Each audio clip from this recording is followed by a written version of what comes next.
नमस्कार, मैं जितेंद्र चतुर्वेदी। तो सर्वे का दौर एक बार फिर शुरू हो चुका है और वो स्वाभाविक भी है, क्योंकि अभी आप देखें कि 2023 में 9 राज्यों में चुनाव है और फिर 2024 में तो आम चुनाव ही है। सो उससे पहले ये जो सर्वे का सिलसिला शुरू हुआ है वो एक तस्वीर तो उकेरता ही है कि दरअसल कौन कहाँ खड़ा है। अब यह अलग बात है कि उस सर्वे को लेकर अपनी अपनी प्रतिक्रिया है, मगर फिर भी एक मोटा खाका तो सर्वे खींचता ही है। वैसे अगर आप अभी अगस्त से देखें तो अगस्त से और एक फिर और सर्वे आया था और ये नए साल का पहला सर्वे है। वो दरअसल पीछे का सर्वे इसलिए याद दिला रहा हूं क्योंकि अगस्त में जो राजनीतिक घटना हुई थी वो घटना विपक्ष के लिहाज से एक प्रस्थान बिंदु रही।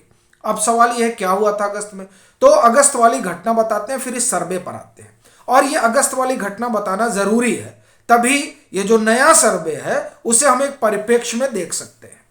अगस्त में बिहार में एनडीए की सरकार गिर जाती है और वो बड़ी घटना इसलिए मानी जाती है क्योंकि अमूमन तो हर जगह भाजपा सरकार बना लेती है और वहां जो भाजपा की सरकार थी नीतीश कुमार की अगुवाई में जो एनडीए थी वहां उसकी सरकार गिर जाती है। सो उसके बाद में एक ट्रेंड ये चलने लगता है कि अब नीतीश कुमार उधर चले गए हैं तो अब उसके बाद एक अलग तरह की राजनीति शुरू होगी। लेकिन उस सर्वे में जब लोकप्रियता का पैमाना देखा जाता है तो नरेंद्र मोदी के सामने कोई टिकता नहीं है। और जो अगस्त का सर्वे है उसमें मुझे लग रहा है कि 59 या 60% बताया गया था लोकप्रियता के मापदंड में।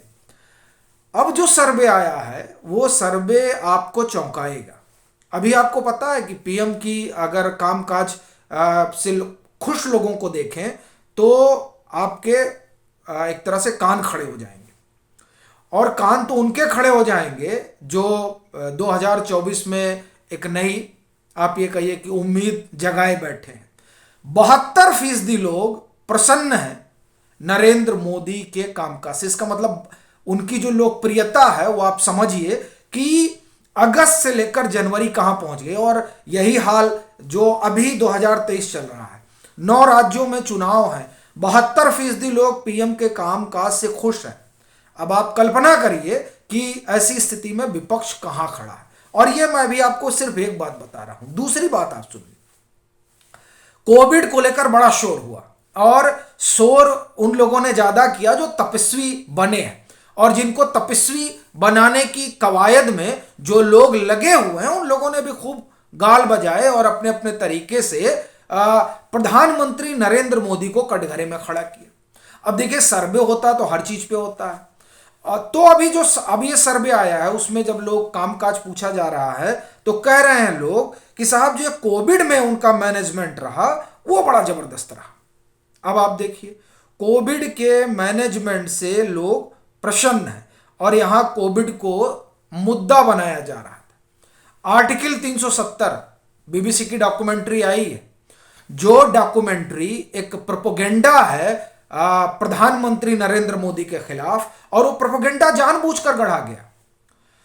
ये थोड़ा विषयांतर होगा लेकिन इसकी बात इसलिए करूंगा क्योंकि इस सर्वे में आर्टिकल 370 को लेकर भी राय ली गई है, इसलिए मैं बीबीसी की डॉक्यूमेंट्री की बात कर रहा हूं। उसमें जिन मुद्दों को उठाया गया वो दरअसल उन मुद्दों पर एक तो जनता का उनको समर्थन मिल चुका है प्रधानमंत्री नरेंद्र मोदी को। अभी आप देखिए, चुनाव हुए 5 राज्यों के 2022 में फरवरी में, और जिसमें सबसे बड़ा चुनाव उत्तर प्रदेश का रहा, और आप देखिए कि क्या वहां पर सफलता मिली।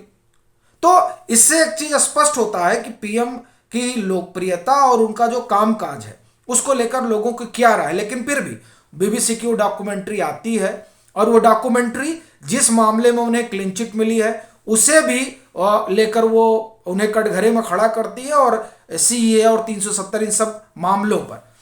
अब आप देखिए 370 पर क्या जनता की राय है। जनता की राय जब आप सुनेंगे एनडीए बिगेस्ट अचीवमेंट, एनडीए की सबसे बड़ी सफलता क्या रही, तो एक तो कोविड मैनेजमेंट और दूसरा आर्टिकल 370 का हटाया जाना। यह बड़ी बात है। एनडीए के सबसे बड़े अचीवमेंट में पहला कोविड और दूसरा धारा 370 काटना, और तीसरा जिसे आप कहिए कि कांग्रेस अध्यक्ष ने कहा जब अमित शाह ने संभवतः नॉर्थ ईस्ट में उनका एक रैली था, जिस रैली में उन्होंने अपनी एक सभा में कहा कि आप साहब जनवरी के लिए टिकट कटा लीजिए। जब वो ये बात कहते हैं तो उसके बाद कांग्रेस अध्यक्ष का बयान आता है कि क्या आप पुजारी हैं, और फिर ये कहा जाता है कि नहीं साहब, अब तो जो है मंदिर को ये लोग लाएंगे, इनके पास कुछ काम दिखाने के लिए नहीं है। लेकिन अब देखिए ये जो सर्वे है वो क्या कह रहा है, वो सर्वे तीसरी सबसे बड़ी अचीवमेंट इस सरकार की मानता है राम मंदिर, 12% लोग। अब आप देखिए कि किस तरह से हिंदुस्तान का जनमानस नरेंद्र मोदी की अगुवाई वाली सरकार को देखता है और उनके कामकाज को लेकर किस तरह का भाव रखता है। ऐसी स्थिति में जो तपस्वी बने हैं और जिनको तपस्वी बनाने की कवायद में रंग रोगन लेकर तमाम लोग खड़े हैं, अब वो क्या कहेंगे, ये अपने आप में एक बड़ा सवाल है। अभी आप देखिए, फिर आप देखिए जो फेल्योर पे भी चर्चा हुई। ऐसा नहीं है कि अगर सबसे बड़ी सफलता जो देखा गया तो उनका जो सबसे बड़ी विफलता है उसमें प्राइस राइज, नो डाउट महंगाई ने लोगों को परेशान कर रखा है और ये एक बड़ी चीज है। दूसरा बेरोजगारी, बेरोजगारी भी एक मसला है।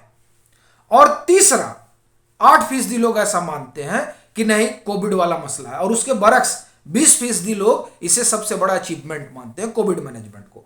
तो इसमें जो सबसे बड़ी चीज है महंगाई और बेरोजगारी, ये सरकार के लिए दो सबसे बड़ी ऐसी चीज है जो आप एक ये बात कह सकते हैं कि गले की हड्डी है। अब उसको कैसे मैनेज करेंगे वो तो सरकार जाने, लेकिन आप देखिए परफॉर्मेंस के लिहाज से देखिए तो परफॉर्मेंस जब आप देखेंगे तो 2020 में 62% लोग, और आज जो स्थिति है जब ये सर्वे हुआ है तो भी उसमें कोई गिरावट नहीं आई है संतुष्ट लोगों में कामकाज के लिहाज से।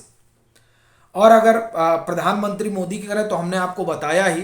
अब ये देखिए ये बता रहा है 2020 में 68% लोग पीएम के परफॉर्मेंस से खुश थे और अब 72% हो गए। और अभी हमने उनकी लोकप्रियता वाला जो पैमाना था वो बताया ही। इसी तरह से और कई सर्वे हुए हैं, भारत जोड़ो यात्रा को लेकर हुआ है, फिर उसके बाद में विभिन्न राज्यों को लेकर हुआ है। विभिन्न राज्यों वाला हम अलग से उस पर करेंगे, लेकिन ये अभी जो हम लोग बात कर रहे हैं वो दरअसल प्रधानमंत्री नरेंद्र मोदी की लोकप्रियता, उनके सरकार की सबसे बड़ी सफलता। और अगर आज के रोज चुनाव होता है तो 284 सीटें पा रही है, ऐसा इस सर्वे का कहना है। अब तपस्वी क्या करेंगे और तपस्वी के वो लोग क्या करेंगे जो लोग कह रहे हैं कि साहब उथल फुथल होने जा रहा है। 284 सीटें कही जा रही हैं।